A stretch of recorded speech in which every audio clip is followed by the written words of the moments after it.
Samzira. Voilà, moi je dis les noms, je le dis encore une fois et franchement ça m'écorche la bouche de dire son prénom, mais au moins comme ça vous savez de qui je parle.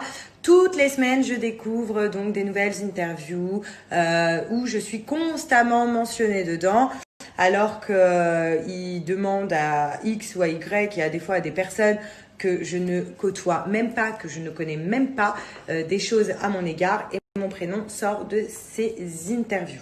Et je trouve que c'est limite de l'acharnement et de l'harcèlement. Et je vais vous dire pourquoi il fait ça. Parce qu'il y a quelques années maintenant, donc c'est quand je sortais exactement de la Villa des Cœurs Brisés, j'avais refusé de faire une interview avec lui. Et j'ai continué de refuser toujours les interviews avec lui. Et de ça, je crois qu'il a piqué la haine. Parce que à chaque fois, il se sent obligé de mentionner mon nom pour me rabaisser dans ses interviews. Donc vraiment, là, ça devient limite. Je sais pas, j'ai l'impression que je ne peux pas choisir à qui j'ai envie de me confier, à qui j'ai envie de parler en tant que journaliste. Et ça commence vraiment à m'énerver. Si je suis une personnalité publique, j'ai choisi ça, je prends les bons comme les mauvais moments, mais au bout d'un moment, je trouve ça très excessif de sa part à chaque fois de mentionner mon prénom dans ses interviews. Clairement, c'est même plus de l'information, c'est de l'acharnement et j'insiste dessus.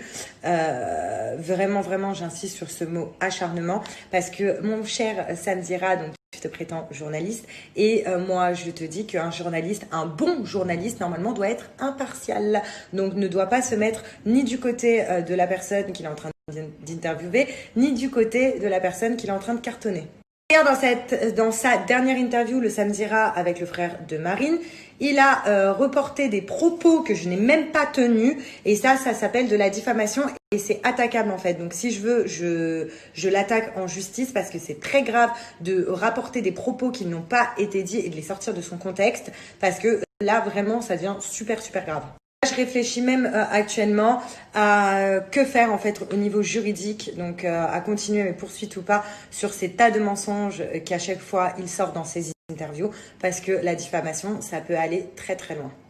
J'en ai clairement marre en fait de jamais rien dire, de toujours fermer ma bouche, d'être la gentille Sarah qui cautionne tout ce qu'on dit sur elle, même quand c'est faux. Clairement, j'en ai ras le cul, je vous le dis et je te le dis mon cher Samzira, c'est pour ça que en fait, on m'entend jamais parler. Mais au bout d'un moment,